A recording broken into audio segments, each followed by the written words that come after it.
Assalamualaikum warahmatullahi wabarakatuh. Perkenalkan, nama saya Hani Lutfi.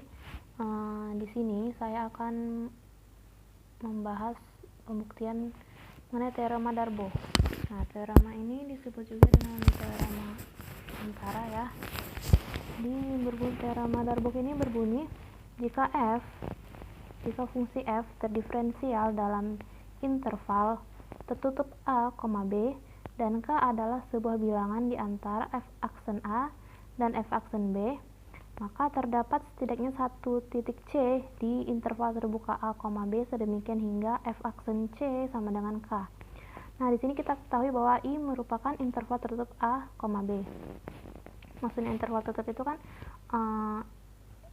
dalam interval itu titik A dan titik B itu tidak termasuk dalam interval itu. Nah, sementara titik C-nya ini diletak di antara interval terbuka A, B. Nah, maka dia tidak berada di titik A dan juga tidak berada di titik B, tapi berada di antara titik A dan titik B itu. Nah, untuk lebih jelasnya itu kita bisa bikin ilustrasinya. Nah, kita misalkan berarti dia kan f aksen A lebih kecil dari K, lebih kecil dari f aksen B. Nah, kita ilustrasikan misal di sini ada sumbu X ya. Sumbu X.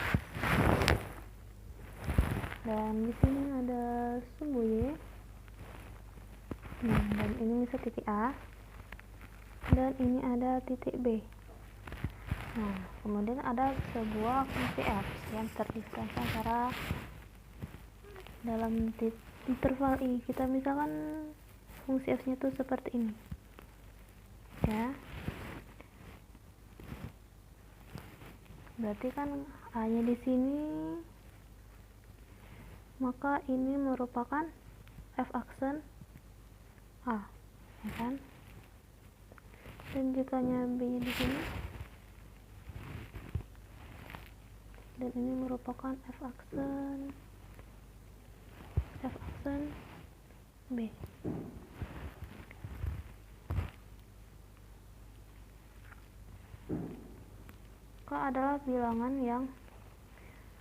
K adalah sebuah bilangan di antara f aksen A dan f aksen B. Kita misalkan K itu di sini ya, berarti di antara selang ini.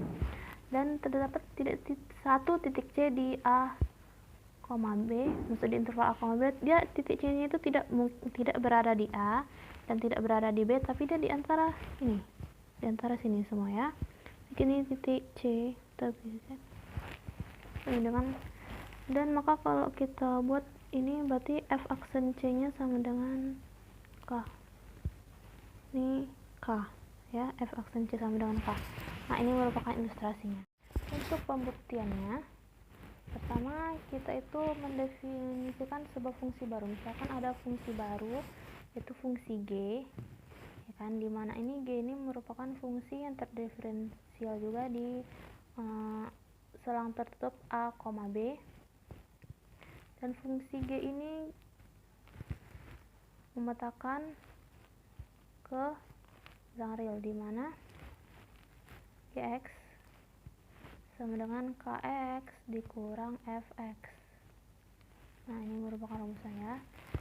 Kemudian karena G terdiferensial pada selang tertutup A, B, maka G ini kontinu juga di sini, di selang tertutup A, B, dan memiliki nilai maksimum pada interval ini juga. Kan diarahkan bahwa nilai maksimum tidak berada di titik A, B.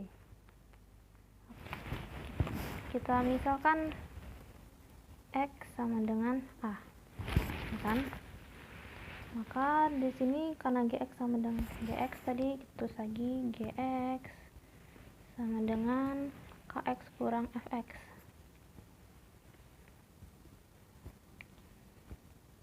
Nah, maka dari itu G aksen X-nya sama dengan K. K ini kan konstanta X, berarti kalau ini diturunkan berarti dia sisa K. Dan F aksen X kalau diturunkan jadi F aksen X. Lalu kalau misalnya kan X sama dengan A, maka G aksen A nya sama dengan K dikurang F aksen A. Oke, lalu tadi F aksen A lebih kecil dari K, lebih kecil dari B, kan? Terus lagi di sini berarti F aksen A lebih kecil K, lebih kecil dari F aksen B. Nah, maka di sini K dikurang F aksen A sama dengan positif ya, kan? Karena kenapa? Karena K lebih besar dari F aksen A. Maka di sini kita buktikan bahwa K dikurang F aksen A sama dengan positif atau lebih besar dari 0. Jadi G aksen A nya juga lebih besar dari 0. Lalu kita kembali ke lemma 6.2.1. Jika F aksen C besar 0, maka terdapat sebuah epsilon besar 0 sedemikian hingga Fx lebih besar dari Fc. Untuk X elemen dari I dan C lebih kecil, X lebih kecil dari C tambah delta. Nah, di sini apa hubungannya dengan pembuktian tadi? Nah, kita lihat sini, jika G aksen A lebih besar dari 0, itu sama bentuk seperti ini. Maka terdapat sebuah epsilon besar 0 sedemikian hingga Fx lebih besar dari Fc. Maka ini GA, berarti ini juga kita ganti bisa Fx besar dari Fa. Nah, oleh karena itu, karena Fx lebih besar, otomatis di sini kita simpulkan bahwa Gx itu merupakan lebih besar dari Ga, ya kan? Maka dapat disimpulkan Gx lebih besar dari Ga untuk X elemen interval tertutup A, B. Ini berarti G tidak memiliki maksimum di X sama dengan A. Kenapa? Karena masih ada Gx yang nilainya lebih besar dari Ga. Dengan menggunakan cara yang sama, jika X sama dengan B, itu juga dapat G aksen X sama dengan K dikurang F aksen X, dan G aksen B sama dengan K dikurang F aksen B lebih kecil dari 0. Kenapa? Karena K itu kan lebih kecil dari F aksen B, ya kan? Otomatis K dikurang F aksen B nilainya pasti negatif atau lebih kecil dari 0. Oleh karena itu G aksen B lebih kecil dari 0. Nah, menggunakan lemma 6.2.11, jika F aksen C bagian B, jika F aksen C lebih kecil 0, maka terdapat sebuah epsilon 0 sedemikian hingga Fx lebih besar dari Fc untuk X elemen interval. Nah, di sini diketahui bahwa ini kan sama tuh ya, di aksen B lebih kecil dari 0, ya kan? Dapat Fx lebih besar dari Fc, sama dengan berarti di sini Gx lebih besar dari Gb. Oleh karena itu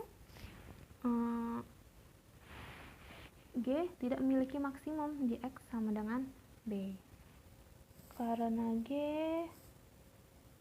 mencapai nilai maksimum pada selang tertutup A, B, ya kan? Tapi tidak pada titik A dan titik B, maka pastilah G mencapai maksimum di C yang merupakan anggota dari interval terbuka A, B. Nah, misalkan di sini ada interval tadi ya, ini titik A, sini titik B, ya kan? Tapi dia tidak masuk di A dan tidak juga, otomatis dia pastilah berada di sini, di interval terbuka A, B. Nah, ya. Menurut teorema 6.2.1, ya kan, maka pastilah G aksen C sama dengan 0. Nah, ini untuk lebih lanjutnya bisa lihat di teorem 6.2.1 mengenai interior ekstrim teorem. Misalkan C merupakan titik interior di interval I, yang mana F memetakan I ke R dan memiliki sebuah titik ekstrim, ya kan, atau titik maksimum. Maka jika turunan C-nya itu ada, otomatis F aksen C sama dengan 0. Kan tadi kan kita dapat juga G aksen C itu kan sama dengan K dikurang F aksen C kan, ini kan sama dengan 0. Otomatis K dikurang F aksen C sama dengan 0, berarti K sama dengan F aksen C. Nah, ini dia terbukti bahwa jika F terdiferensial dalam interval tertutup A, B, K adalah sebuah bilangan di antara F aksen A dan F aksen B, maka terdapat setidaknya satu titik C di interval terbuka A, B. Demikian hingga F aksen C sama dengan K. Ini ya, maka pembuktian terbukti. Sekian penjelasan saya. Assalamualaikum warahmatullahi wabarakatuh.